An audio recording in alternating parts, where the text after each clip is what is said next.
Shalom, shalom abantu bacu, amakuru yanyu muraho, muguwe neza, mumeze neza, umuntu wese ahari, umuntu wese mu karere kiwe, ashobora kumva ikirundi, tuba tuvuze abanyarwanda n'abanyamulenge, rero natwe rero bumva kino kirundi cacu tuvuga, jewe mpora ndavyiyumvira nukuri it's a blessing kugira abantu vuga baka pardon,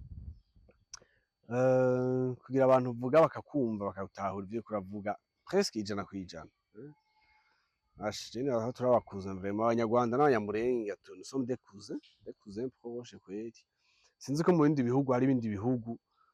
uretse nk'aya malangue nyene aba ari international, igifaransa, icongereza, genre nyene izi ndimi zabo z'igihugu ugasanga igihugu biregeranye n'ikindi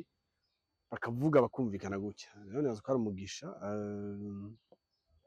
kubera ko batwumviriza bari mu Rwanda badutahura, abanyarwanda batwumva, abanyamulenge turabaramukije, shalom, nibaza ko muguwe neza. Ku baravye bino biganiro vyanje bwa mbere, jewe nitwa Olivier Irakoze, je nkunda kubashikiriza bino biganiro kenshi tuba turi kumwe. Rero umunezero gusubira kubana namwe, gusubira kugirana ikindi kiganiro, ni ibiganiro dukora bifatanye n'ubuzima busanzwe kandi bikadufasha vy'ukuri iyo dufashe umwanya wo kwicara tukavyumviriza, twumviriza ivyo turiko turaganiramwo, kuko tuvugana ibintu biri vy'ubuzima dusanzwe turimwo bwa misi yose. Voilà, akaba rero ari iryambere uravye kino kiganiro, nukuri ugire subscribe kuri ino channel yacu kugira ngo uje muri communauté y'abantu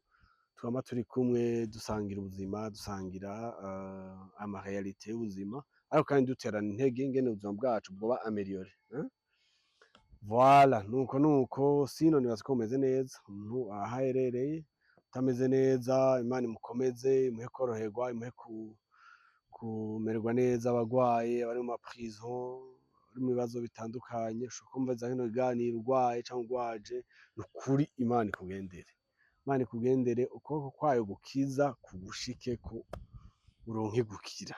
Alleluia. Tugira tuje mw'ivugabutumwa. Imana ibahezagire, turamukije bariko baradukurikirana bari kure, tari hafi, kumbure bari mu bindi bihugu vya kure, muri Europe, muri Amerika, muri Canada n'ahandi. Imana ibahe umugisha, muri abantu bacu kandi n'umunezero kudukurikirana vy'ukuri, biradutera intege. Imana ishimwe cane. Alors no munsi mfise topic ngomba ko tuvugana ko bon, sinzi umuntu wese aherereye ko ibintu tuganira biba bigize ubuzima bw'ama communauté y'aho hantu, mugabo jewe nk'aho mperereye muri bino bihe vyacu hariho ikintu bita ikintu c'intererano mu mamanza atandukanye, sivyo? Amasociale, ino tuvyita ngo n'amasociale.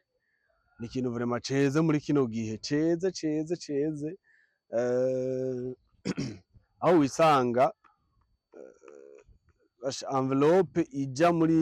ibintu vy'amasociale iteye ubwoba vraiment, iteye ubwoba, ukiraba donc ukaraba ugasanga harinjiyemwo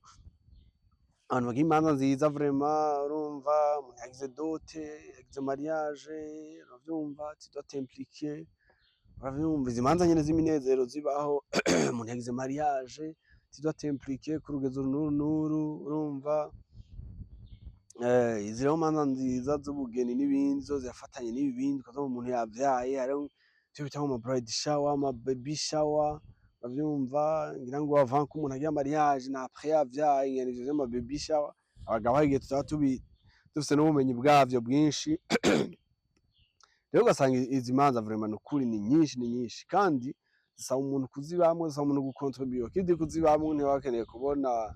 utwaye amaso gusa, oya ni kubona contribution yawe muri zo.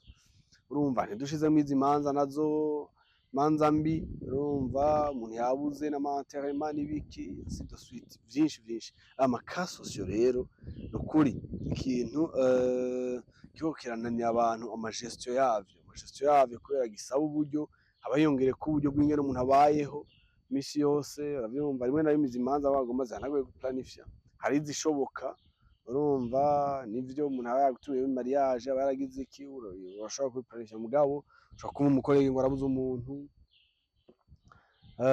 ushobora kumva mugenzi wawe ngo arabuze umuvyeyi aragize iki hariho n'ivyo badaplanisha niko ngomvye kuvuga urumva rero jewe ngomba tuganire duhane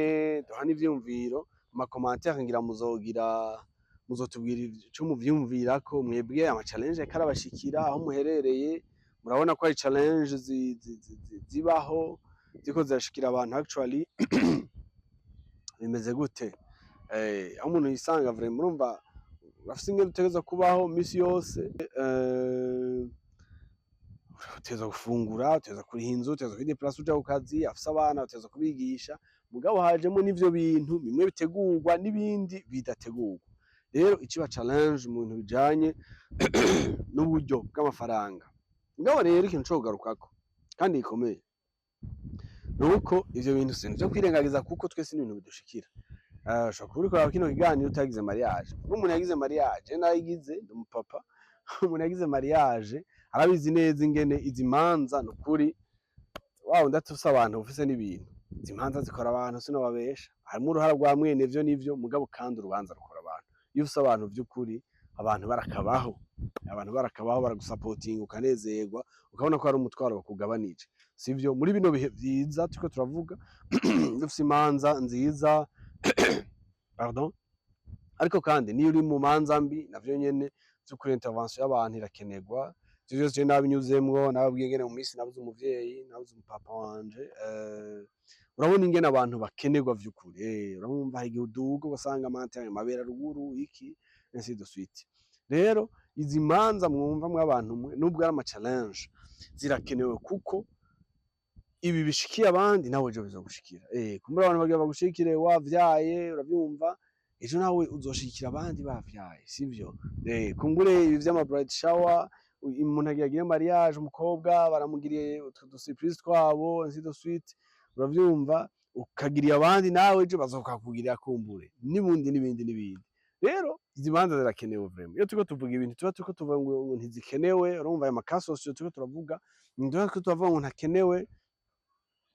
kuyakontribuwamwo canke gufasha abandi bagenzi bacu bafise izo manza oya mugabo nivyiza vraiment ko ibintu navyo nyene tubiyaga kugira ngo abantu bamenye how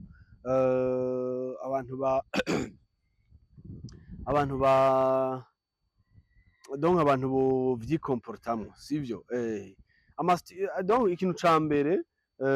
nk'urufunguruzo kugira ngo vy'ukuri ibintu navyo nyene umuntu abitware neza amadepense yavyo umuntu adepense neza hariho ibibazo vyo kwibaza donc ikintu ca mbere jewe nibaza ko wewe na jewe dukwiye kwibaza muri zino manza no kugira ama priorite sivyo kugira ama priorite umva ko izo manza ari nyinshi mw'abantu ibaze nk'ubu par exemple mu kwezi use nka mariage 4 5 abantu bagutumiye sivyo hariho anterema wundi muntu yaciye abura umuvyeyi par exemple urumva hari ane marivedo day definitive nka 3 urabyumva yewe umva wundi mugenzi wawe ngo urumva ngo bride shower yewe umva ngo baby shower ainsi de suite urabyumva donc ushobora kwetablisha ama priorite ukavuga ati izi manza mfise canke natuwe muri kuno kwezi ni zibiri zitatu zine zitanu alors zirushanya uburemere gute nk'abantu mwenda babwire umuntu agiragire mariage urubanza rwiwe n'urubanza rukenewe mugabo akote y'uwo muntu agacaza uwundi muntu aje kubura umuvyeyi par exemple ufise nka 20,000 wewe wavuga ati yanzo yaterera urya muntu priorite muri abantu babiri waza ko icinduka uwahe priorite ku bwanje no kwirahinduka gusapotinga umuntu aje kubura umuntu nk'akarorero uravyumva donc umuntu wese afise ingene ashobora kujija mugabo ikintu co kukarakaro je ntanze ni selon moi ko kuri wewe priorite ishobora kuba ari wa mariage selon ngene biharura n'ingene ushobora kuvyanaliza mugabo kugira les priorite ukaba ati imanza zinkene ni nyinshi uru kuriko ndabivuga ama bride shower ama baby shower ainsi de suite ni ibintu bikomeye mugabo ukamenya uti les priorités uravyumva izi manza zirutana gute uravyumva ubwo no kwitangira kurusha n'ugwahe ico ni ikintu ca mbere ikindi nabonye nibaza ko cofasha muri bino bihe aya maka y'amasosiyal ari menshi ni ikintu naco nyene co gufikisa monta, co gufikisa monta uterera urubanza, sivyo? Waratumiwe muri mariage, eske uza guterera angahe? Nyamba watumiwe muri mariage zitatu, ugatumirwa muri doti izi n'izi n'izi, leve de day izi n'izi n'izi, no gufikisa amamonta. Hariho abantu baza ati jewe vraiment mariage iyo mfise imanza zingana gutya, urubanza ndaruterera kuri level iyi, prénom ni 20 000 nk'akarorero, sivyo? Prénom ni 30 000 ntanga canke ni 15 000, ukaba ufise monta kanaka uvuga ati jewe nterereye niyi, uravyumva? Kugira ngo ntibishire mu kaga ubundi buzima, ntibishire mu kaga umuryango, ntibishire mu kaga abana bawe, sivyo? Ico ni ikintu vraiment nyamukuru jewe nohanura umuntu wese, kugira amonta kanaka. Donc urahejeje kugira les priorités ukamenya ati urubanza vraiment zirutana gutya na gutya na gutya. Ica kabiri ukamenya uti jewe vraiment bareme donc ahantu ngeza guterera naha, monta ntarenza niyi, uravyumva? Nivyo bitanshira mu bibazo, sivyo? Ikindi kintu nibaza gikomeye naco nyene gifasha muri bino bihe, izo manza ziba ari nyinshi zigwiriye, amaka y'amasocial vraiment abantu ababana menshi, ababana umurengera, ni ikintu co kwiga, ikintu co kwiga kuvuga no, nukuri. Kudaseda kuri pression y'izo manza, kuko urumva ziba ari nyinshi mwabantu, ziba nyinshi. Arumva hariho abantu par exemple bafise abagenzi vy'ukuri benshi, urumva? Ugasanga nko mu kwezi umuntu afise nka mariage nka 10, ama invitation 10, ugasanga afise ama leve de day nka 8, uravyumva? Usanga umuntu afise ivyo bindi twavuze, ama bride shower, ama baby shower, ainsi de suite, izo nizo ngarukiye ngaho, namwe ngaho mukwibuka izindi, uravyumva? Kudaseda kuri iyo pression y'izo manza zose ngo ntegerezwa kuzikora, ntegerezwa kugira iki, kwaprena kuvuga no mu buryo buri poli, sivyo? Atawututse mugabo ukavuga no, parce que iki ni ikintu naco nyene urumva kigoye mu caractère y'abantu, urumva? Mugo reka ndababwira ikintu kimwe, bashobora kukwandikira bakubwira ati urumva mpambura nk'ibi vy'abadamu, nk'iyo bagomba kugira ivyo mu bride shower, usanga hari umuntu ariko abitegura akaja akaba afise abagenzi donc umuntu agomba kuyigirira, akandikira umuntu akagusanga ni boss, akwandikira turashobora gushira muri bride shower ya naka, uravyumva? Nk'abantu mwe ni vyiza kumenya muti jewe vraiment ibihe ndimwo ntibimperumeta kugira ama engagement, umuntu akaprena kuvuga no mu buryo bw'ubugwaneza vraiment, atawututse atawubwiye nabi, ubwo umuntu akaprena kuvuga no. Apprenez à dire non, nukuri birafasha. Numva kwiga kuvuga no,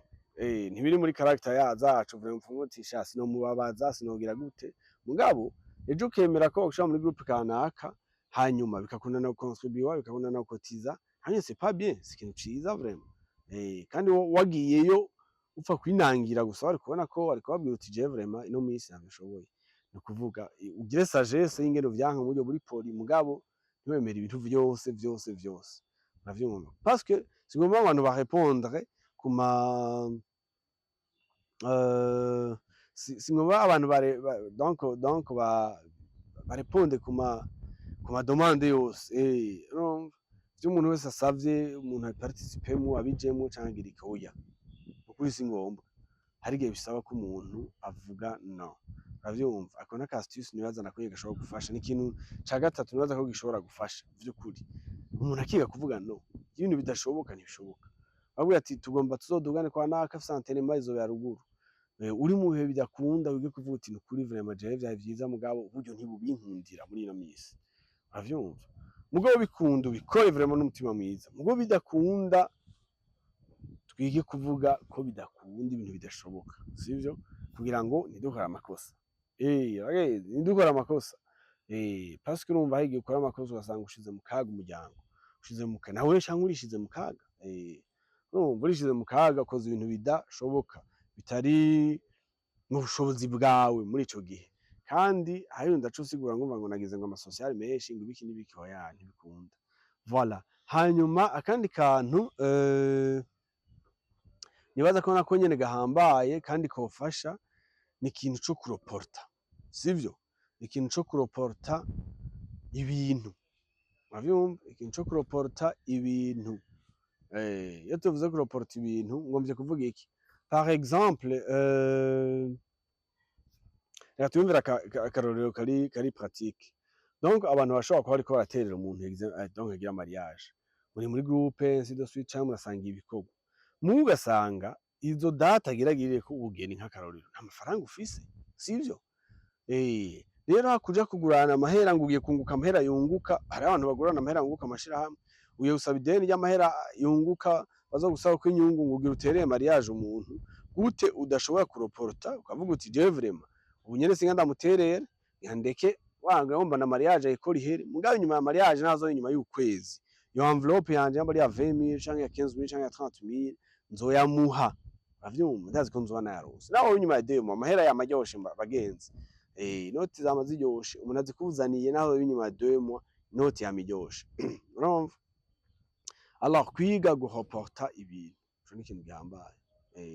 canke reka ndabaha indi exemple iri pratique. Uravyumva abantu baravuze bati twebwe tugomba kuzoja kuraba umuntu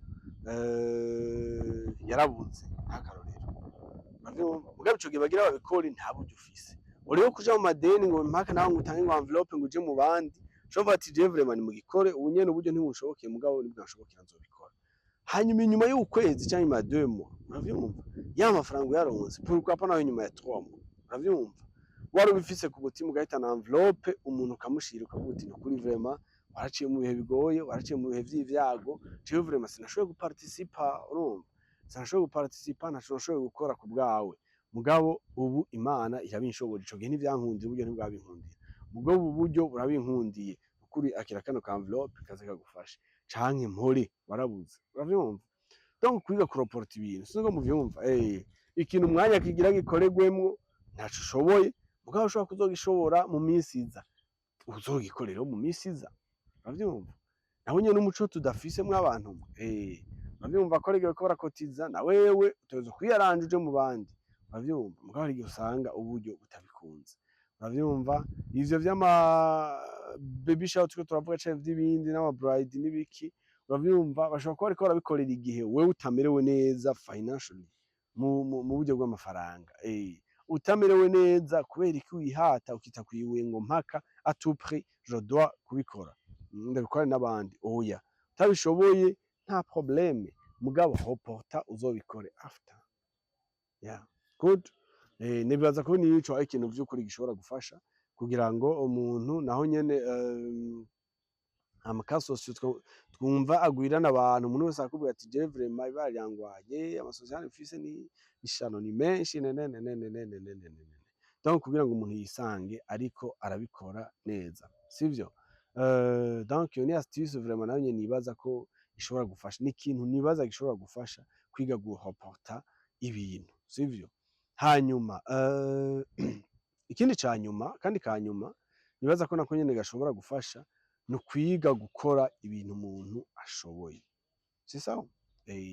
Kwiga gukora ibintu umuntu ashoboye,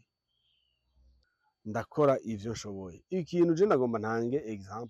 exemple itahurika umuntu wese ashobora gutahura kandi iri pratique mw'abantu, sivyo? Urabona je ngomba dufatiye ku rubanza rwa mariage, sivyo? Dufatiye ku rubanza rwa mariage. Mariage hari umuntu afise mariage kandi iyo mariage utegerezwa kuyiparticipamwo, mugabo nta buryo ufise. Igituma ndiko ndavuga ibintu co kwiyumvira ati jewe reka ndakora ivyo nshoboye, reka ndabahe nk'akarorero. Par exemple urashobora kuvuga uti jewe ndavye uburyo mfise nkaraba iyo mariage y'umuntu aho izobera ntivyonkundira ko ndamuterera ngo nongere nshikeyo, sivyo? Ushobora gufata option imwe ukavuga uti jewe kubw'ivyo ngomba nzoshikeyo gusa mugabo sindamuterera ko ndabona uburyo buzoherera muri déplacement. Iyo si option imwe mw'abantu, umuntu ashitse ku rubanza rw'umuntu uramushigikiye, uragiyeyo muranezerewe muragize iki, uravyumva, hanyuma ivyo uburyo kumuterera enveloppe ntibikunda ntubikoze, good, yeah good, uravyumva. Ikintu bita gukora ivyo nshoboye, gukora ivyo nshoboye ibishoboka, sivyo? Ikindi kintu gishoboka ushobora kuba contraire, ushobora kuvuga uti jewe ndavye vy'ukuri guterera umuntu enveloppe n'ugushika aha hantu ntavyo nza gushobora, jewe vyo kuja ngira ndavyihoze kubera ama déplacement sinoyavamwo, mugabo umuntu wanje ngira iki, ngira ndamuterere, urumva? Ukavuga uti jewe umuntu ngira ndamuterere, ukamuha enveloppe mugabo ukavuga uti jewe uzoshikayo ntibikunda, sivyo sinoshikayo ntibikunda mugabo nzomuha envelope. Urumva iyo ni option yindi kweli. Iyo n'iyindi option umuntu ashobora kuvuga uti jewe ndamuterera envelope yamba ari ya 30 000 yamba ari c'est pas moi, ashobora kuba narenga mukavuga uti vraiment ivy'ama dépenses yo mwibarabara n'igihe haba hibereye ama challenge y'ibitoro n'ibindi